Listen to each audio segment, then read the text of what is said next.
This podcast may contain adult themes and triggering topics. Please be kind to yourself if you get triggered by what we discuss. Also, this isn't a substitute for therapy or counseling.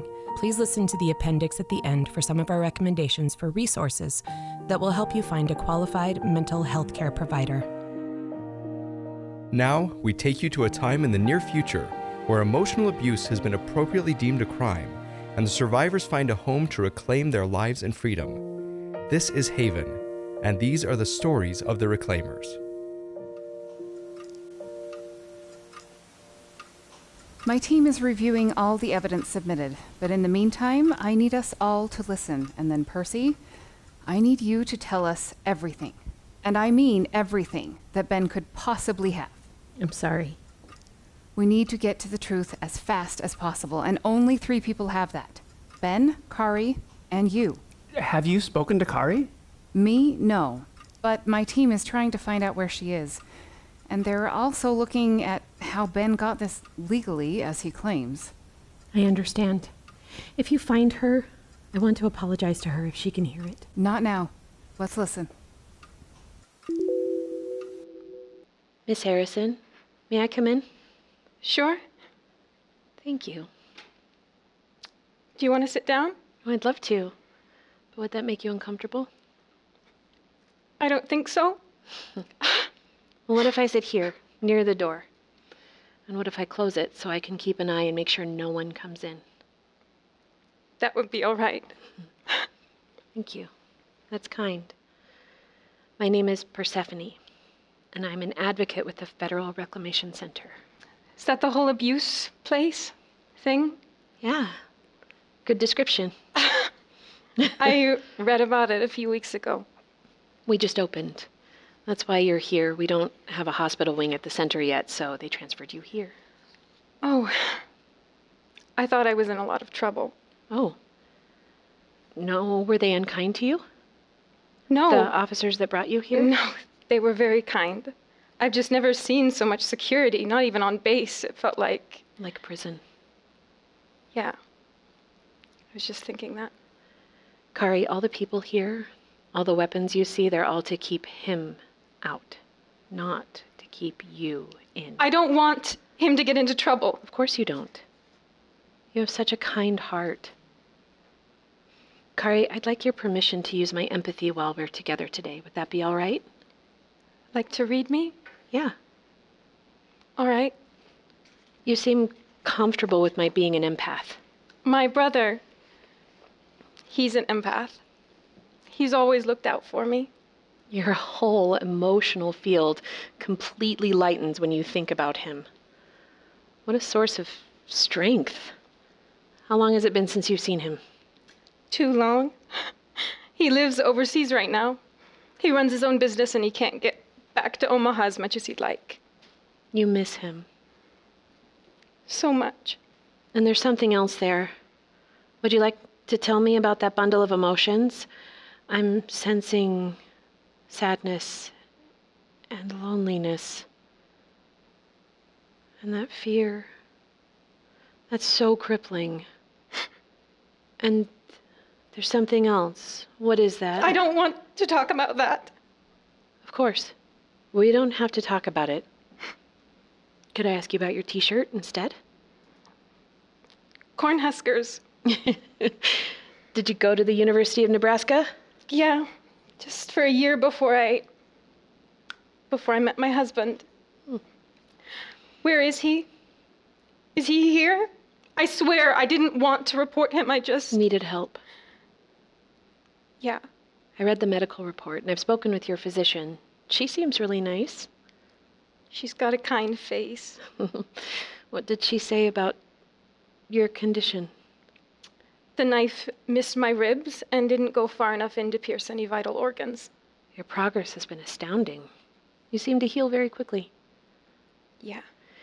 Do you want to tell me about why they moved you today? About what happened? It's not in a report somewhere? It is.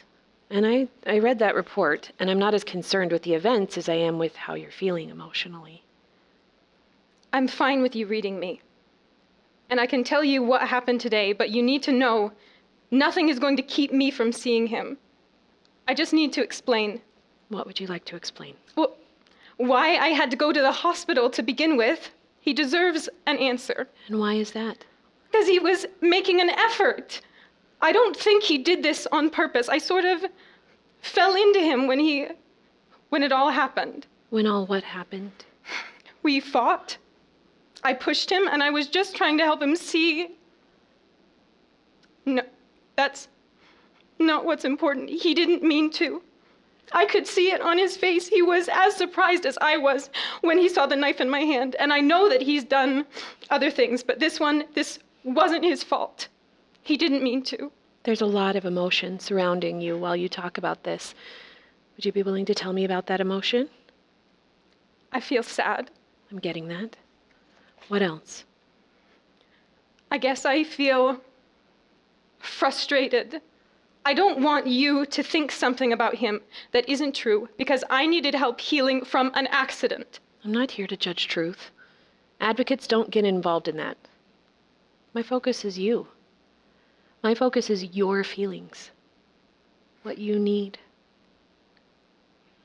We go at your pace. And this is your time to heal. Okay. Well, I feel ashamed of myself. I provoked him. Oh, Kari. I know, I feel so bad. Oh, no, I wasn't saying that you should feel that shame. I was saying that I understand how confining that shame can be, that it limits your thoughts, making you think about everything you've done wrong over and over. And I was also thinking about how other survivors I've worked with struggle because they question what they could have done differently, what they could have done to prevent the outcome. Yeah. That's how it feels. How did you know? I've worked with a lot of survivors. Oh. And I've worked through my own pain. How did you know I needed to hear that? I guess. Based on how much I needed to believe that my advocate understood me, understood that I wasn't bad for wanting my abuser around.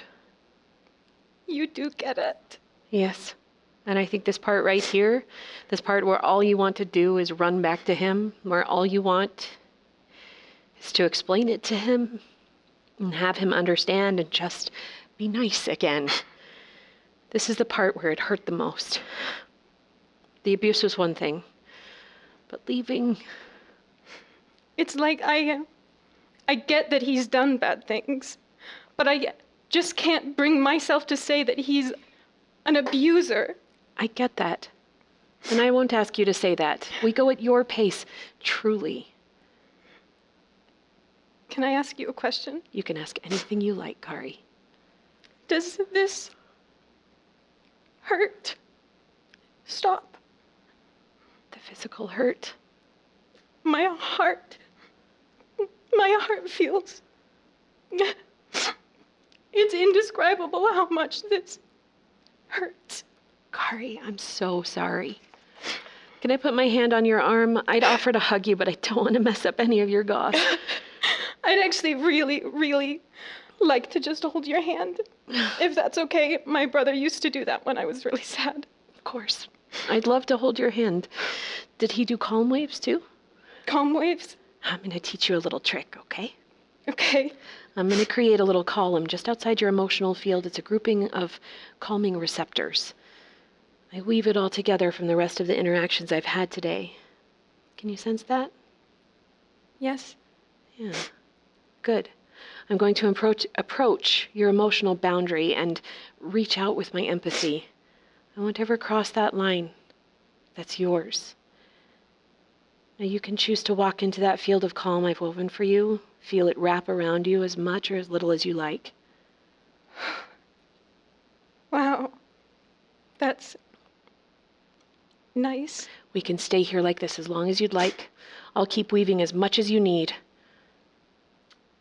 My heart still hurts, but this is calmer. You didn't deserve what he did. I know. It was an accident. And he's always had a temper. even before he graduated and long before he did SEAL training. I wasn't scared of him then, What is it?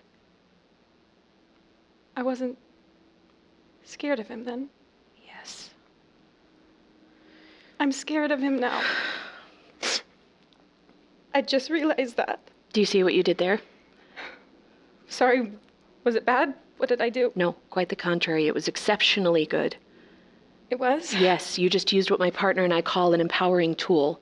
It's a little mental path we created to help survivors see their way through the hell of this emotion, into the calm, into peace. What's the tool? Could I do it again? The tool is about how you think of the abuse you've suffered. Instead of thinking about everything that's happened beginning to end, you thought about it from the end to the beginning. It's a very advanced tool. Well, I've been doing that since... Since what? I can't talk about that. All right, what if I ask this? Why do you think you've been mapping the relationship backwards? What about it is such a comfort? Sometimes I get confused.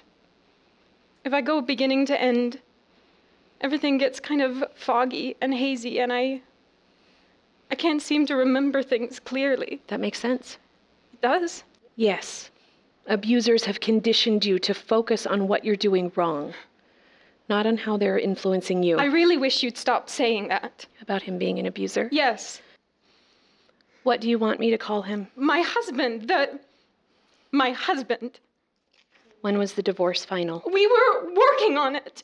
He was really trying. He wanted me back, really. He showed up every day right when he said he would. He was going to his probation sessions with the bordered empaths. He was doing everything he should. This was a mistake. Kari. It would be just awful and terrible if I wasn't able to forgive him when he's really trying. Kari. And he was so kind even after Persephone. Kari. Persephone, I'm not... Kari, it's okay. I want you to keep your eyes on me, all right? Focus right here. Take a deep breath in and then release that breath like you're holding a straw in your mouth, okay? I can't breathe. My heart, my arm, I feel like... I need help in here. Kari, focus on my eyes. Feel that calm wave. I'm weaving just for you. I'm sorry. I'm so sorry. You have to know. No, Kari, stay with me. You know what? I'm here. I'm listening. Kari, what is it? Stay with me. Damn it. Kari, darling. You gotta stay with me. We could do this, okay? Together?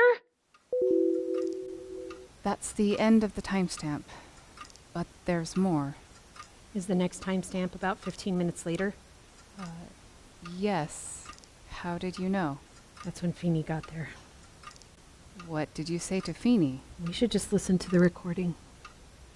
You both had simultaneous dread right then. I think I know what this is. Let's get it over with. Where is she? Is everything okay? They took her. Crash cart. It looked like a panic attack. I thought it was just a panic attack. What happened? We were talking. I was guiding her to see the progression of the abuse in Pheeny. She was using Map It backwards, and I hadn't even taught it to her. She was doing it on her own, and everything was all right. But I started to get a little triggered, and then I started pushing her. I referenced her divorce before she brought it up.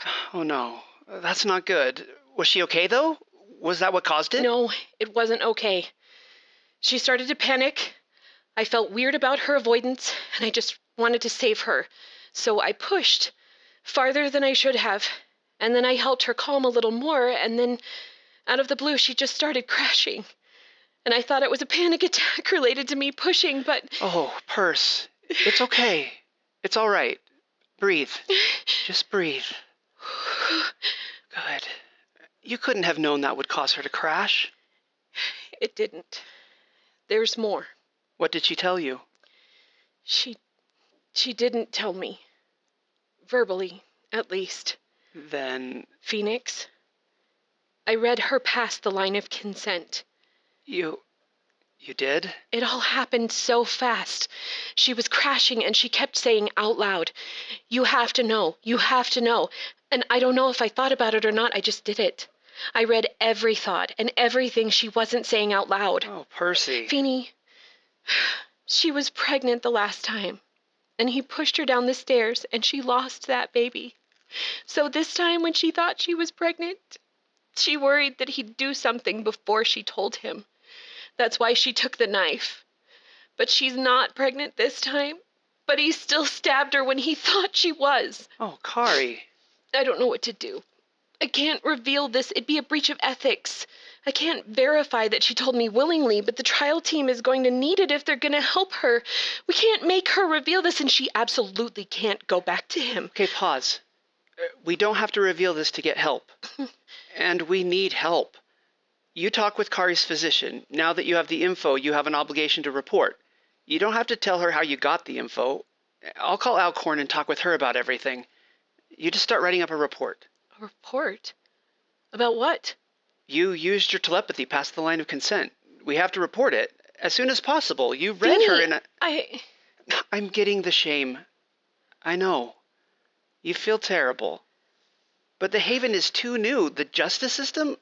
We have to report it. Now. I can't reveal that I can't reveal my gift in an official report. Kari's life is at stake. I know that. All right. Consider it done. I'm going to head back to the nurse's station to use the... That's the end of the timestamp. And she was supposed to file the report. Persy, I didn't file a report with the Haven. you probably had what felt like a good reason at the time. It's still a good reason. Interesting. No! No! There was no reason to lie about this. Covering it up? Who are you? The best friend I know would you never... know, Senator Alcorn sent me a weird vidcon as I was leaving the inquiry. Okay, sure. What did it say? That she was working on increasing my security clearance. What's that about? What security clearance would I need to discuss this with you, Persy? What? That's a relief to you, isn't it, Persy? Yes. The relief you're feeling is from me even asking the question about clearance? Yes. Why?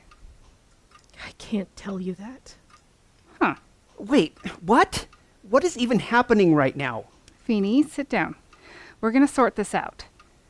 Persy has classified information she can't share, right? Yes. And classified means that you had to lie about filing a report? She didn't. Did you, Persy? No, I didn't. You didn't file a report with the Haven. No, I didn't. Did you file any report? Yes, I did. With whom? I can't say. I am so exhausted. I'm tired of feeling like the fight never leads anywhere. I'm sick of Daniels. I am so damn tired of having to fight your blocks and secrets and nothings to get to anything, Persy. I imagine you would be. I've only been around her blocks for a few months, and I get downright sleepy just thinking about it. You've been doing this for years now. Yes, you get it. It's not just this one moment, one secret. It's this huge maze. This hole you're in, Persy, it's... You said it. It's a maze. But tell us, Persy, did you make this maze? No. I can tell you that, at least. I didn't create this. I'm just trying to map it so I can get everyone out of it safely. Okay, let's go over what we can and can't use. Then we can work on a strategy for what Nozzlebrain is doing with Ben the Chew Toy. Pheeny, what would you like to know about the report she filed? Let's see if there's something she can answer for you. I guess I'd want to know what was in the report. I filed a report that detailed how I used my telepathy past the line of consent. I admitted my mistake, and I asked for help in setting it right. That's something. Okay, thinking. Does Daniels know about the second report? I can't answer that. So yes. Okay, so you aren't permitted to share certain things? Is that it? Yes. That explains a lot. Daniel seems to be pushing to get your telepathy entered into evidence multiple times. Why would that be? That I don't know. Is there another occasion where you used it to read someone beyond their consent? Not since that day. I learned that lesson the hard way. Daniels wants to make you look bad, yes, but this makes you look like someone who wanted to protect Kari. What else could he be working toward proving? pattern of consent violations? Ben's press tour seems to suggest that Ben and Daniels want the line of consent removed from the statutes and policies. Do you really think he's trying to prove that she's manipulative or something?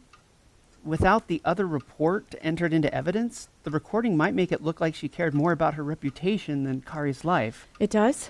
Percy, breathe. You have to breathe. I can't breathe. This isn't happening. After everything I've sacrificed, I can't do this anymore. Percy, I got that bundle. What is that? I'm so sorry, Pheeny. I'm so sorry. Ah, yes, there it is. We're doomed. Why do you say that? She's got the We're Doomed bundle. I know it well. The disordered personality, Daniels, has found the raw nerve and is pressing on it. Our poor victim is working out what just happened and realizing how much pain this is actually going to cause. Do you really think we're doomed? Nah, this'll suck, and it'll hurt, and a lot of people will get pulled in. And I'm pretty sure Percy's realizing that she can't protect you from all this, which is what she's been working toward for so long. But eventually, Daniels will get bored of the game, and he'll move on. Then you'll all be able to rebuild. That's horribly dark. Care to change it then? Yes, I do! Well, then we gotta work on getting everyone calm, so we can all bug him to no end by going in there with nothing to give him. If he sees Percy in her current state, and he sees all of us freaking out and feeling scared, he's going to emotionally consume every bit of that like it's a 5-course meal. That's his version of winning. We can't just stop Percy from feeling this. She deserves to have her intense feelings. Here, yes, she does, but in that room, she needs to check her emotions at the door. Don't talk about me like I'm not here. I hate that. Ah, thanks for joining us. I was hoping you'd come back swinging. That's not funny right now, Westlee. I can't just calm down. Why not? You did it for a room full of people during prep. Never seen its equal. It was delightful. If you can do it for all those people, why can't you do it for you? I don't know. Wait, Westlee, how do you do it? You don't have the power Percy does, but you keep calm, chipper even. Hey, yeah, I never thought of that. So how do you do it? Practice. I treasure my emotions, cherish them for the signals that they are, wrap them in all sorts of self-care. Then I use my mantra. Which is? I wonder what will happen. Radical acceptance. Yeah, but I try to find something funny. Morbidly funny, if I must. All right, I'll bite. What could possibly be funny here? Well, Percy's been trying to save you from this chucklehead for 20 years, all the while laying the groundwork to ensure he can absolutely get to you. And that's funny? No, the irony is, though, you both are trying so hard to be the hero, you haven't yet realized. Realized what? Daniels can get one or the other of you. That's clear. But he can't take you both. All those jokes about co-directors you were making when we first met? Be the damn co-directors already. Do this together. Percy, rely on his ability to comfort you. Pheeny, let her be the powerhouse beacon of stubborn hope you need right now. My hell, marvel at each other's abilities. Get giggly and camaraderie and best friendy and all the things that make you this incredible duo. You're astoundingly powerful when you're together in the first place. And in the second, Daniels can never have a real friend because he can never be one. It kills him to see your utterly unstoppable friendship. Unstoppable. Why do you think he tried to single you out, Percy? He knew he couldn't beat you both. He's lost to you as a team too many times. He's lost to us as a team.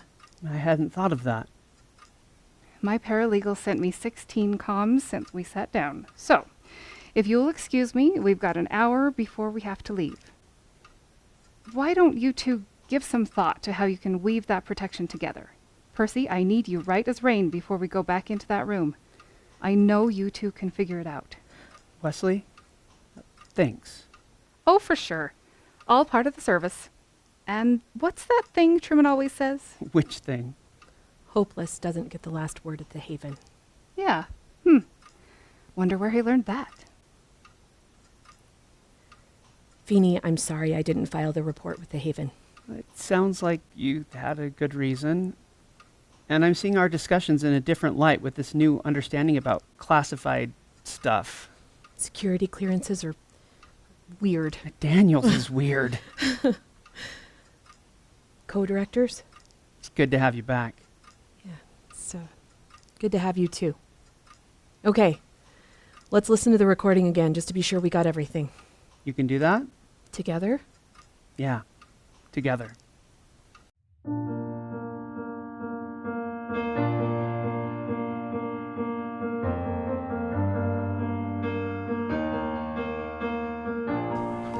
Thank you. Now, Mr. Benedict, this is the second time-stamped recording? Yes. And you say there's a third? Yes. Well, let's hear that then, please. Bailiff? You're packing? I can't stay. And why is that, Miss Harrison? Please call me Kari. It feels so formal. All right, then. Kari, you've asked to leave the Haven, and your request is currently in process. You're free to leave, of course. We just have a few different choices to present to you. There's no A or Z option here. You don't have to be completely in residence or completely gone. We can arrange for halfway housing so you can stay off campus but still be meeting with an advocate. And we plan to provide you with a new advocate. What? Why? Well, after reviewing the recording of your session, the intake team wanted you to know that Dr. Colossi is only one option. There are others that fit your description as well. No, I never intended to get her into trouble. I'm sorry. Oh, no. Dr. Colossi isn't in trouble. And you didn't get her into trouble. We just want to make sure that you feel safe. Well, that's it then. I don't feel safe anywhere. Kari, I'm so sorry that you've had to go through all this and then to add a cardiac event on top of it all. It's horrible. I can only imagine. Please, I just want to go. No halfway anything. What is it that you need, Kari? I need to get my life back. The way it was before. Before the Haven? Before him. Oh. Listen, my brother is coming back to Omaha pretty soon. He heard about the heart attack. I'm supposed to meet him there tonight. He's going to keep an eye out for me, I promise. I don't want to call my husband. I just want to go see my brother. Well, that's something. I'm proud of you for creating a plan. Will you tell Persy that I'm sorry I let her down? Oh, Kari, you didn't let her down. I'm sorry. I'm so sorry. KH's story is heartbreaking. In the evidence submitted, you indicate that she did meet her brother that night? Yes. She did. That's something, at least. I yield my time to Senator Gold. Mr. Benedict, what happened to KH after that night she met her brother? According to everything my firm has found, she went back to her physically abusive husband. And did the abuse continue? Yes. And you indicate in evidence that there were several more hospital visits for KH? Yes. The records show that she was admitted for a gunshot wound, a series of broken bones, and worst of all, her second-degree burns from a curling iron. Oh, how awful. Are you all right to continue? Yes. I'm committed to getting stories like KH's out so that people know how dangerous the Haven is. Dangerous how? Point of order, Mr. Chair. Oh, yes. I'm sorry. I'm over time. I yield my time to Senator Daniels. Thank you, Senator Gold. I do apologize. In honor of your line of questioning, I hope you don't mind if I restate and ask again. How is the Haven dangerous, Mr. Benedict? The Haven's co-director, Dr. Colossi, has demonstrated a pattern of manipulation and toxic gaslighting. How so? With Miss Jarrett, Dr. Colossi handed off confidential information in the form of personal logins. And with KH, it's clear that Dr. Colossi had manipulated her into an altered state. How is that clear? At the end of the third recording, KH states that she is sorry, that she doesn't wish to get Dr. Colossi in trouble. These are signs of someone who's been victimized by a highly manipulative person who's orchestrated things with a highly manipulated system. Oh, please. And Mr. Benedict is an expert? Senator Everett. Mr. Benedict may not be an expert, but I intend to provide further witnesses that will show this pattern and can indeed provide a great deal of expert testimony as to victims' reactions and Miss Colossi's victims in particular. Mr. Benedict is not an expert then, so that statement should be stricken from the record. However, the line of questioning has been introduced, so we will apparently hear further from Senator Daniels to that effect. Are there further questions for Mr. Benedict? I myself have none. Senator Gold? No, none at this time. Senator Daniels? Oh, no. I'm forever done with this witness. I won't be needing his services again.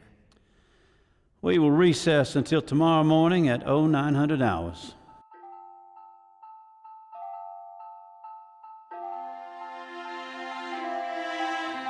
Hey, it's Persy Pheeny here.